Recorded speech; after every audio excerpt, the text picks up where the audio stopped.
ನೋಡಿ ಸ್ನೇಹಿತರೆ, ಇದಕ್ಕೆ ಗಂಧಸಾಲೆ ಗಿಡ ಅಂತ ಹೇಳ್ತಾರೆ. ಇನ್ನೊಂದು ಹೆಸರು ಇದಕ್ಕೆ ಬಿರಿಯಾನಿ ಎಲೆ ಅಂತಲೂ ಹೇಳ್ತಾರೆ. ಇನ್ನು ಇದಕ್ಕೆ ಸಣ್ಣಕ್ಕಿ ಹುಲ್ಲು ಅಂತ ಹೇಳ್ತಾರೆ.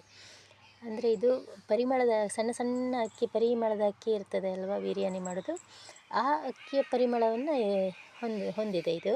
ಹಾಗಾಗಿ ಇದಕ್ಕೆ ಸಣ್ಣಕ್ಕಿ ಹುಲ್ಲು ಅಂತಲೂ ಹೇಳ್ತಾರೆ. ಕೆಲವರು ಬಿರಿಯಾನಿ ಎಲೆ ಅಂತ ಹೇಳ್ತಾರೆ, ಕೆಲವರು ಗಂಧಸಾಲೆ ಅಂತ ಹೇಳ್ತಾರೆ. ಇದು ಆರೋಗ್ಯಕ್ಕೆ ಬಹಳ ಒಳ್ಳೆಯದು. ನಾರ್ಮಲ್ ಅಕ್ಕಿಯನ್ನು ಬಾಸ್ಮತಿ ರೈಸ್ ಥರ ಮಾಡಬಹುದು. ಇನ್ನೊಂದು ಮುಖ್ಯವಾದ ವಿಚಾರ ಅಂತ ಹೇಳಿದರೆ, ಇದನ್ನೆಲ್ಲರೂ ಬಿರಿಯಾನಿ ಅಂದರೆ ಮಸಾಲ ಪದಾರ್ಥಗಳಿಗೆ, ಅಡುಗೆಗೆ ಹಾಕ್ತಾರೆ. ಆದರೆ ಇದು ಮುಖ್ಯವಾಗಿ ಜಾಸ್ತಿ ಟೇಸ್ಟ್ ಕೊಡೋದು ಯಾವುದು ಅಂತ ಹೇಳಿದರೆ ಸ್ವೀಟಿಗೆ.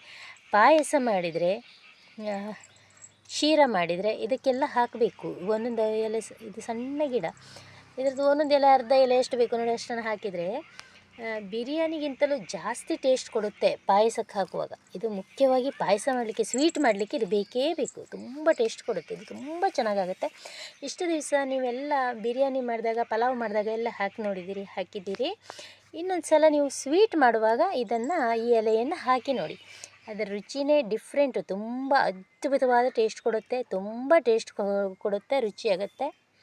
ಇದು ಹಾಕಿ ಗೋಡಂಬಿ ದ್ರಾಕ್ಷಿ ಹಾಕಿ ಪಾಯಸ ಮಾಡಿದ್ರಂತೂ ತುಂಬ ಟೇಸ್ಟು.